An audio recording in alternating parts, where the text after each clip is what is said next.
Hey guys, so today we're going to be making a switch panel for a 2006 Smart for 2.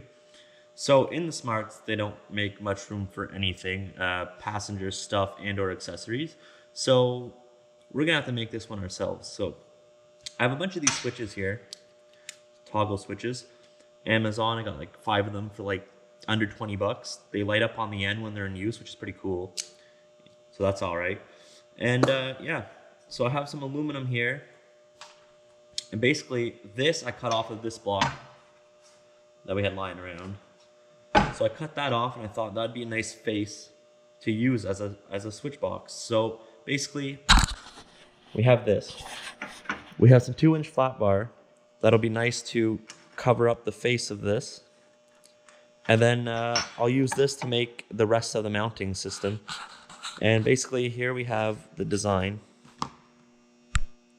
We have 1, 2, 3 switches, and then I got 3 extra LEDs here. And that'll kind of just be to light the labels up or whatever. I'm going to use them for, I have 2 sets of Hellas, and I'm probably going to put some underglow on it as well, so we can use a 3rd switch for that if I don't find anything else. And yeah. So that's what I plan on doing, is the bracket needs to be 3¼ inch wide. So I'm going to cut it at an angle and use some of this to connect this piece so I don't have to weld extra joints by bending flat bar and things like that. I'll use what we have. So yeah, we'll start with that. It's going to be a pretty quick little project. I think about an hour maybe. Yeah, it's going to be sick.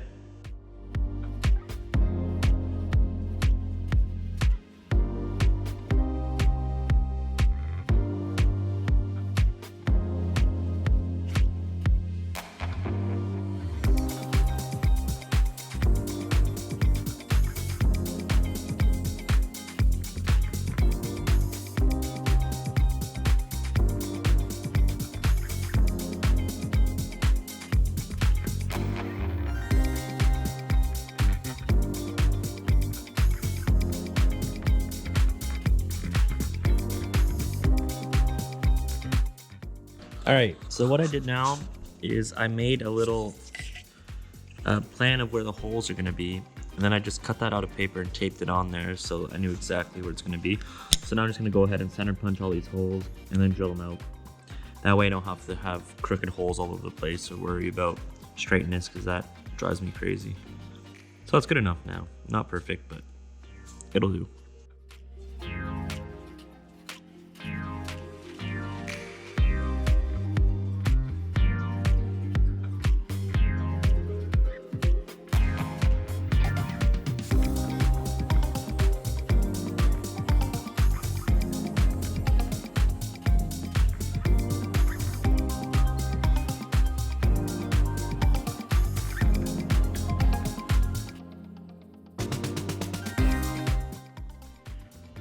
All right, so now the pattern is drilled out to match the design. So now it's to work on the mounts here. I've already put down some lines that you can almost see. So basically this will be the bracket. It's gonna come up on an angle because it'll be easier to reach once it's on the car. I'll start cutting this, and I'll show you guys when it's done.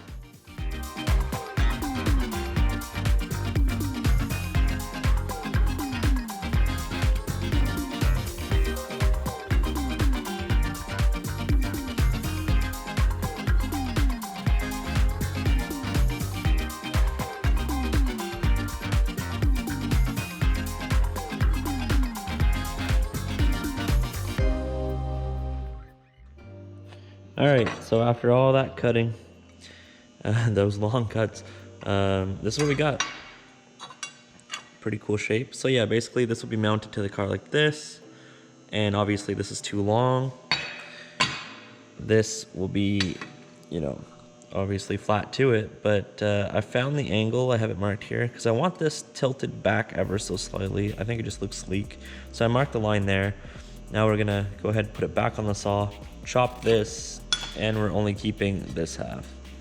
So a lot of cuts just to get a basic shape, but it's honestly easier than cutting a bunch of plates and then bending them, or bending them the right angle anyway, or welding them. It just takes a lot of time when I can just cut and do other stuff while I'm cutting. So yeah, so now we're gonna chop this again, and I'll show you the final product once we get there. All right, so here it is. This would be bolted to the car, and this will hold our switches. But I got thinking, and to put the switches in, or to do any modifications to the wiring or anything, it's gonna be pretty tight because the top will be welded straight on. So I think what I'm gonna do is completely remove one of these walls. I chose this one because the driver's side, I'll be in the way, so it doesn't matter. And then from the passenger side, it'll look pretty sleek still with the wall there. So I think that's what we'll do. I'll chop that straight off. I mean, it literally has to hold under a pound of switches anyway, and then just the weight of my hand flicking those toggle switches. So with the bolts and the weld there, one wall will be overkill already as it is. So I'll go ahead and chop that, and then we'll see where we're at. All right, so now the wall is cut. I flipped it over because obviously that won't stand on its own. So I'll weld that, and that should be plenty of room to be able to do what we got to. So now I'm gonna drill the holes needed into here, and then I'm gonna weld it all up. I'll get to you guys when I weld it all up because I'm running out of camera battery here. And yeah, so I'll see you guys probably in like 20 minutes.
Okay guys, so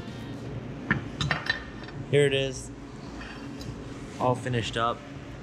I'm gonna palm sand it, so like obviously it's not as dirty, but I think I'm gonna leave the welds there. I'm not gonna grind them off because I'm actually quite happy with how they turned out.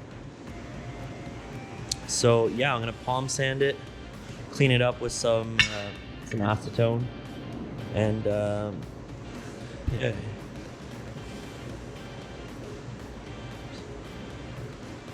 Looks pretty snazzy.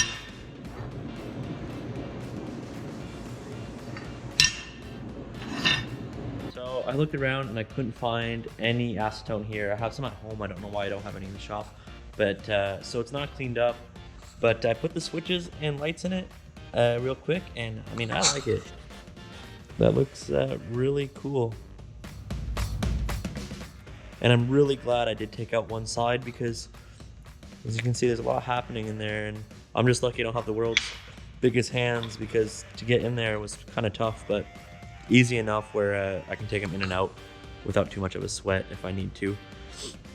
But yeah, so that's gonna go in the smart car probably in a month or two when you know, the snow starts to go in. I can take it out of storage.